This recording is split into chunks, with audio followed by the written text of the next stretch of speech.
Hello Akhil, వస్తావా రావా? హే, ఎక్కడున్నారా? బైకర్స్ క్లబ్ లో. సాషా, ఏంటి మొండితనం? ఇక్కడికి వచ్చి ఐ లవ్ యూ చెప్పు, లేకపోతే చచ్చిపోతాను. ప్లీజ్ నా మాట విను. వస్తావా రావా? హే, నోరు మూసుకుని ఇంటికెళ్ళు.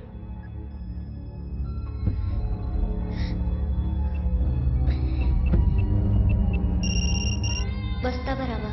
సాషా, నువ్వు ఇంకా ఇంటికెళ్ళదా? లేదు. ప్లీజ్ నువ్వు ఇంటికెళ్ళు, ఉదయం కలుస్తాను. ఇప్పుడు వస్తే నన్ను చూస్తావు, ఉదయం వస్తే నా శవాన్ని చూస్తావు. నేను మళ్ళీ ఫోన్ చేయను. Akhil, this will be my last call.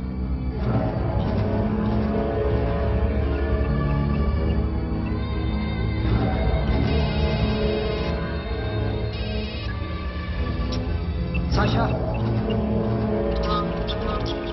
Ray Sonu, Sasha ఇప్పుడే ఫోన్ చేస్తుంది. ఇంకా బైకర్స్ క్లబ్ లోనే ఉంది. పిచ్చి పిచ్చిగా మాట్లాడుతుంది. ఐ లవ్ యూ చెప్పకపోతే చచ్చిపోతానంటుంది. నేను అక్కడికి వెళ్తున్నాను, నువ్వు కూడా రా.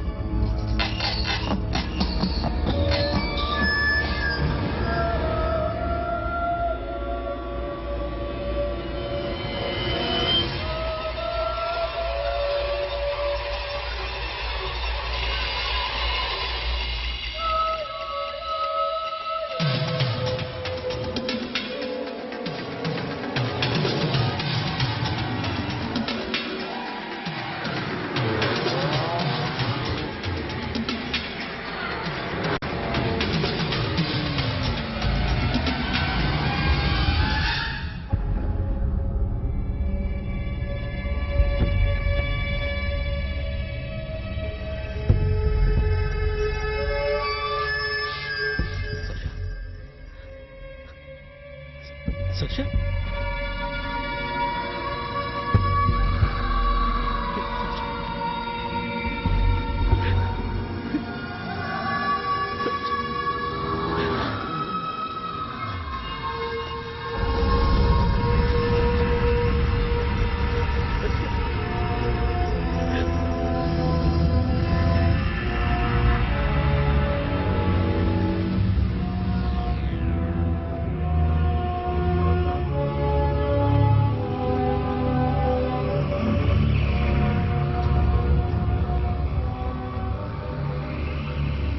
వద్దు.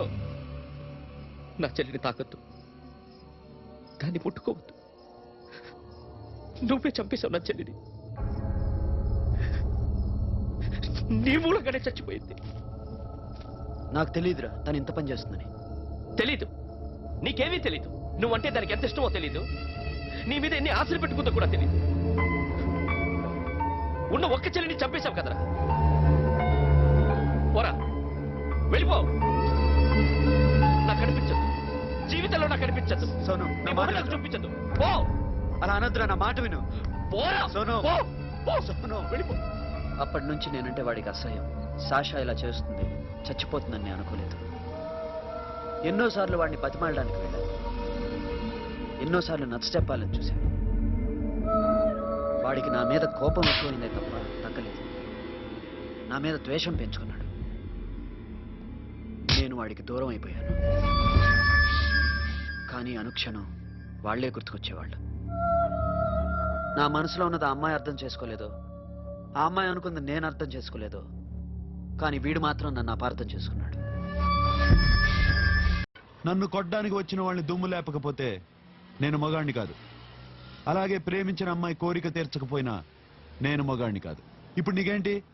నేను దెబ్బలు తినాలి, నాకు బ్లడ్ రావాలి, అంతే కదా?